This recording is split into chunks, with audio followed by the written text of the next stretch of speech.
Well, I enjoyed the hell out of this. You know, Thanks, and Michael, you were excellent in this, and so. Oh, thank you. I guess since we talked about a lot of other aspects last night, I do want to talk about casting. Yeah. And particularly, like, when did you want to decide you wanted to bring Michael in on this, and how did that first sort of interaction go when you guys got together and started talking? Subject, you know.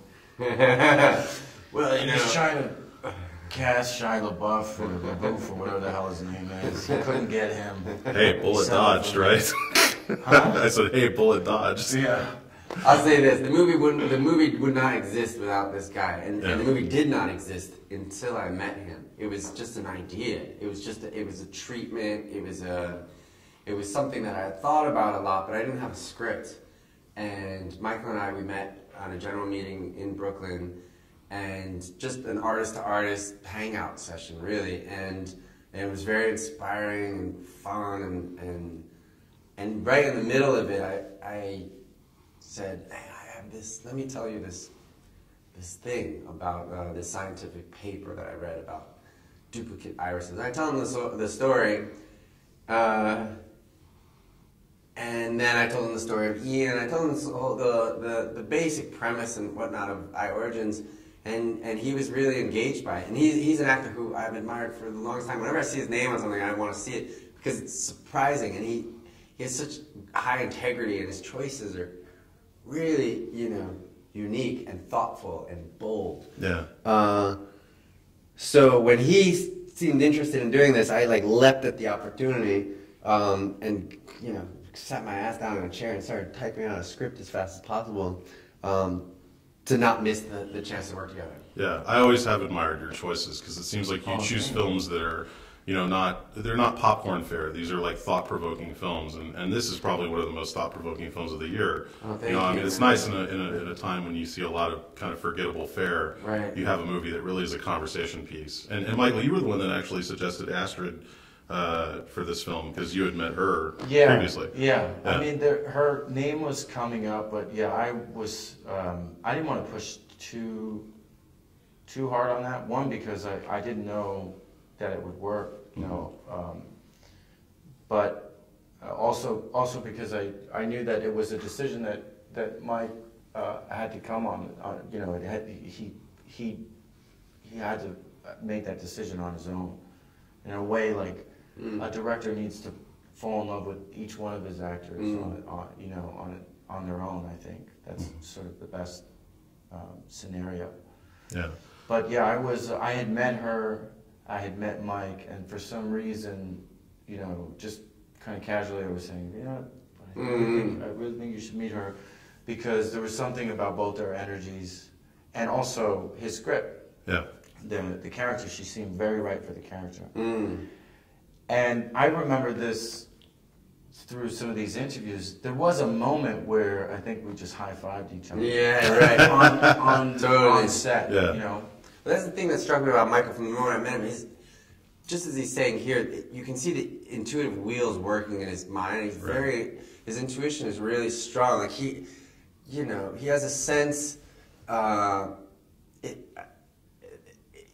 In cases like that, and so many different cases, he's like spot on. Like with something, he can like see the forest through the trees, or whatever the expression is. Yeah.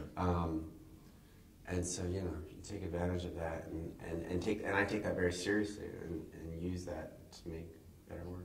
When you're reading the script and you're kind of going through, this is such a textured film. There's so much to it. Were there moments where you got to maybe work in a little bit of improvisation, or was it all kind of right off the page? Oh, I mean, absolutely. I was encouraged to improvise, but the best case scenario for me with making a film is when you're building it sort of from the ground up. This is what I learned from Gus Van Sant or Bertolucci. I mean, you're really, from all the great directors that I worked with, they were never handing me med blocking ever. Mm-hmm. There were always there was always conversations. There was always, whereas maybe in contemporary film nowadays could be, I've been on films where they've been like, where the director's kind of like, well, so what do you want to talk about? What is it? I'll see you on set, you know? It's like, okay, man. The answer is yes, there was a lot of improvisation, but we built this character together, so we were really on the same page. And when you're really on the same page, it's almost like, it's not like improvisation, it's almost like, you know, like the director's talking kind of through you. I think it's the best.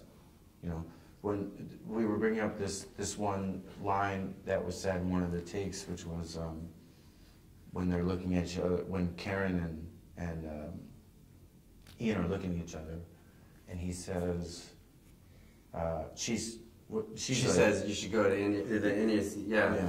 She says if I hold this phone, if I drop this phone and a million times in one time it hovers in the air, that's something you should, it's an error that's worth looking at. You should go to India. And his response, it's this one, he looks at her and he says, you're so fucking stubborn. and that was him in the moment, in that. But that's what a that, great but moment. what that was addressing a note that he had given me before, which is, you know, it was something that we talked about a lot. We need to give this love. Oh yeah, we talked about that a lot.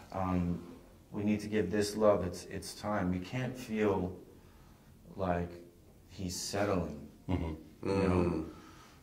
So we need to show the strength. I remember the strength of this love. And one way you know, is when someone that you love is pushing you in a direction that you know that you don't want to go down because maybe you're afraid or it's uncomfortable, but they keep pushing you and you can't say no to them. That's a very powerful bond. So that's where the line came out of. But it came from a note. So. And he's capable of doing this in scene because there's so much work that goes into before, as he was saying, like building a character from the ground up. I mean, he spent time in the laboratory learning how to extract DNA, you know, observing scientists in their environment and listening to hours of Dawkins and really just creating, like it's as if all his ions and atoms like had a different charge. And what was interesting, when we were shooting the film, I never called him Michael. Everyone on set called him Ian. Even when we stopped filming, like it was always Ian, and hard work is like an understatement for what he puts in. He's totally immersed into character. And then when the movie's over, it's like, psh, yeah. I have to wrap this up, but Michael, you have a great quote about Bertolucci where you said, there are some directors that we're 2 and 2 is 4, and then there's some directors that put you in a room, set the house on fire, and film it. Yeah. What would you say about Mike Cahill as a director? That's an interesting question. I was a lot younger when I gave that quote. Sorry, my foot fell asleep. That's okay. What was the question? Well, like if you were to sum up Mike as a director, like what would your quote be? You know, I'm sitting right next to him. I know, that's why I'm doing this. That's really embarrassing. Well, something that I really love about him as a filmmaker and is that he's very technical and also like very instinctual. So in a way, he's like kind of both of those things. He knows the math. He knows the nuts and bolts of putting together a film, but also he wants you to run into that burning house, and he wants you to go there. Make sure the camera's rolling. Yeah. Camera's always rolling. Camera's always rolling. 2 of them simultaneously.